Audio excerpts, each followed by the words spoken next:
तो hello student, आप सभी का स्वागत है एक नई वीडियो में। देखिए मेरे डियर स्टूडेंट, मैं आप सभी को एक नए चैप्टर के साथ शुरुआत करूंगा बच्चों, जो हमारा बायोलॉजी के पहला चैप्टर है कि पुष्पी पौधों में लैंगिक जनन। क्या है बच्चों की पुष्पी पौधों में लैंगिक जनन। इस चैप्टर के सभी इंपॉर्टेंट क्वेश्चन को देखेंगे बच्चों, क्योंकि इस चैप्टर से बहुत ही इंपॉर्टेंट क्वेश्चन आता है। तो देखिए बच्चों, कुछ बच्चों बहुत दिन से कमेंट कर रहे थे कि सर बायोलॉजी पे इंपॉर्टेंट क्वेश्चन को लेकर आइए, तो इसलिए मैं लेकर आ गया हूं बच्चों। आप लोग इस वीडियो को अच्छे तरीके से देखिए ताकि आप लोग को अच्छे तरीके से समझ में आ जाए। तो देखिए बच्चों, हम लोग का पहला क्वेश्चन है, आप लोग देखिए ध्यान से कि पहला हम लोग का क्वेश्चन है कि दोहरा निषेचन क्या है तथा इसकी खोज किसने की थी। क्या कह रहा है बच्चों की दोहरा निषेचन क्या है तथा इसकी खोज किसने की थी। देखिए यहाँ पर कि आवृत्त बीजी पौधों में संयोगन तथा त्रिसंलयन दोनों सम्मिलित होते हैं, इसलिए इसमें दोहराव निषेचन होते हैं। क्या कह रहा है बच्चों की आवृत्त बीजी पौधों में संयुग्मन तथा त्रिसंलयन दोनों सम्मिलित होते हैं। संयुग्मन और त्रिसंलयन दोनों सम्मिलित होते हैं, इसलिए इसे दोहरा निषेचन कहते हैं। क्या कहते हैं बच्चों की दोहरा निषेचन कहते हैं। यहाँ पर देखिए बच्चों की इसकी खोज नवान सिंह ने फिटिलेरिया तथा लिलियम ने की थी। क्या की थी बच्चों की फिटिलेरिया तथा लिलियम ने की थी। देखिए बच्चों, अगर आपको अच्छे तरीके से समझ में आ रहे हैं तो बच्चों आप लोग मेरे चैनल को जो है सब्सक्राइब कर लीजिए, ताकि आपको ऐसे ही इंपॉर्टेंट क्वेश्चन की सीरीज मिलती रहे। तो देखिए बच्चों, अगर आपको पहला क्वेश्चन अच्छे ढंग से समझ में आ गए हैं तो अगले क्वेश्चन को देखते हैं।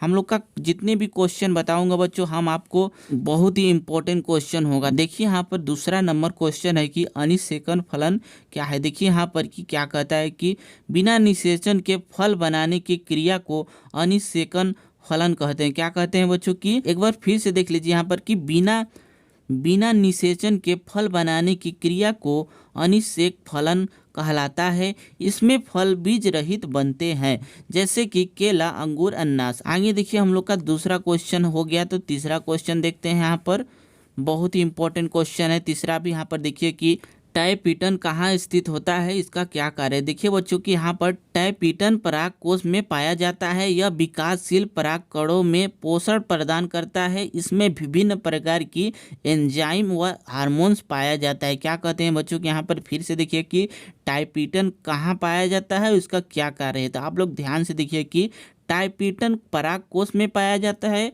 और यह विकासशील पराग कणों को पोषण प्रदान करता है। क्या कहता है बच्चों की पोषण प्रदान करता है। इसमें विभिन्न प्रकार की एंजाइम व हार्मोन्स पाए जाते हैं। देखिए बच्चों, तीसरा क्वेश्चन ये 2022 और 23 में लगातार पूछा गया था, इसलिए इसे आप लोग जरूर देख लीजिएगा। तो आगे देखिए बच्चों, हम लोग का चौथा क्वेश्चन क्या कर रहा है। यहाँ पर देखिए ध्यान से कि चौथा क्वेश्चन कह रहा है कि असंग जनन पर संक्षिप्त टिप्पणी लिखिए। बहुत इंपॉर्टेंट क्वेश्चन ये भी है बच्चों, ये 2023 और 19-20 में पूछा गया था। इसमें जो है समान उभय मिश्रण का प्रक्रिया तथा अर्धसूत्रण नहीं होता है और इनके बिना ही नए पौधे बन जाते हैं, तो यह क्रिया असंजनन कहलाती है। क्या कहलाती है बच्चों, असंगजनन कहलाती है। असंगजनन को दो प्रकार का माना जाता है। असंगजनन को दो प्रकार का माना जाता है बच्चों, इसे आप लोग समझ लीजिए। संक्षिप्त टिप्पणी लिखने का आएगा, इतना अगर आप लोग लिख देंगे तो आपका 2 से 3 नंबर में आता है बच्चों।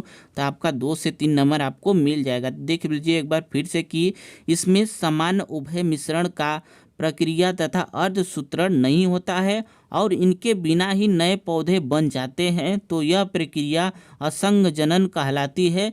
यहाँ पर आप लोग समझ लीजिए। तो देखिए बच्चों, चौथा क्वेश्चन तो हो गया हम लोग का। पांचवा क्वेश्चन देख लेते हैं हम। बहुत ही इंपॉर्टेंट क्वेश्चन ये भी है। ये जितना भी क्वेश्चन मैं बता रहा हूँ बच्चों, ये हर साल लगभग 4 से 5 बार पूछा गया क्वेश्चन है, इसलिए आप लोग इसे अच्छे तरीके से जरूर देख लीजिएगा। देखिए बच्चों, यहाँ पर क्या कर रहा है कि बीज क्या है। क्या कर रहा है कि बीज क्या है कि आवृत्त बीजी पादपों में बीज लैंगिक जनन का अंतिम उत्पाद होता है और निषेचन बीजांड ही बीज कहलाता है बच्चों। देखिए एक बार फिर से कि आवृत्त जीवी पादपों में बीज लैंगिक जनन का अंतिम उत्पाद है और निषेचन बीजांड ही बीज कहलाता है। और देखिए बच्चों आगे कि इसमें इसमें भ्रूण एक नन्हे पौधे के रूप में उपस्थित होता है। इसमें जो है बच्चों भ्रूण जो होता है एक नन्हे पौधे के रूप में उपस्थित होता है। तो देखिए बच्चों, अगर आपको पांचवा क्वेश्चन अच्छे तरीके से समझ में आ रहे हैं तो आप लोग चैनल को जो है बच्चों सब्सक्राइब कर लीजिए, क्योंकि बहुत ही मेहनत लगती है बच्चों इससे वीडियो बनाने में। तो आप लोग इसे जरूर सब्सक्राइब कर लीजिए। तो देखिए बच्चों, आगे देखते हैं। यहाँ पर पांचवा क्वेश्चन तो हो गया हम लोग का। छठवां क्वेश्चन देख लेते हैं।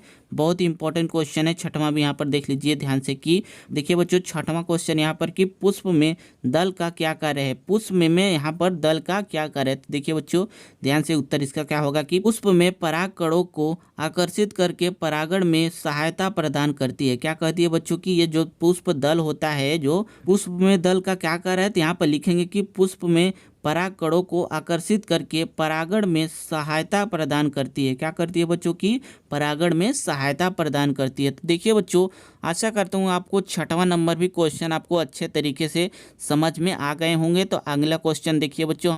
तो देखिए बच्चों, हम लोग का 7वां नंबर क्वेश्चन है कि परागण को परिभाषित कीजिए। बहुत इंपॉर्टेंट क्वेश्चन है बच्चों, क्योंकि ये 2022, 19, 17, 18 लगातार पूछा गया क्वेश्चन है। तो इसलिए आप लोग इसे जरूर देख लीजिए यहाँ पर ध्यान से। कि किसी पुष्प के परागकणों से निकले हुए परागकण उसी पुष्प के वर्तिकाग्र पर अथवा उसी जाति के किसी दूसरे पुष्प के वर्तिकाग्र पर पहुंचने की क्रिया को परागण कहते हैं। क्या कहते हैं बच्चों, परागण कहते हैं। एक बार फिर से देखिए इसे कि किसी पुष्प के पराग कोशों से निकले हुए परागकण उसी पुष्प के वर्तिकाग्र में, उसी पुष्प के जिस पुष्प से निकलेगा उसी पुष्प के वर्तिकाग्र पर अथवा उसी जाति के किसी दूसरे पुष्प के वर्तिकाग्र में पहुंचने की क्रिया को परागण कहते हैं। आप लोग ध्यान से देखिए बच्चों, परागण की परिभाषा आप लोग अच्छे तरीके से, आशा करता हूं आप लोग अच्छे तरीके से समझ गए होंगे। तो देखिए बच्चों, आपको अगर इतना क्वेश्चन अच्छे तरीके से समझ में आ गए हों तो स्क्रीनशॉट ले लिए होंगे आप लोग। और बच्चों, चैनल को जो है बच्चों सब्सक्राइब कर लीजिए, क्योंकि ऐसे ही इंपॉर्टेंट क्वेश्चन आपको मिलते रहेंगे। अगर आप लोग इसके पीडीएफ चाहते हैं, पूरी सिलेबस की पीडीएफ चाहते हैं, तो आप लोग मेरे टेलीग्राम चैनल पर जाइए बच्चों, वहाँ पर पीडीएफ पड़ा हुआ है, आप लोग वहाँ से जाकर ले सकते हैं बच्चों। ठीक है बच्चों, आज के लिए तो बस करते हैं। कल मिलते हैं किसी अगले और ऐसे ही किसी नए टॉपिक के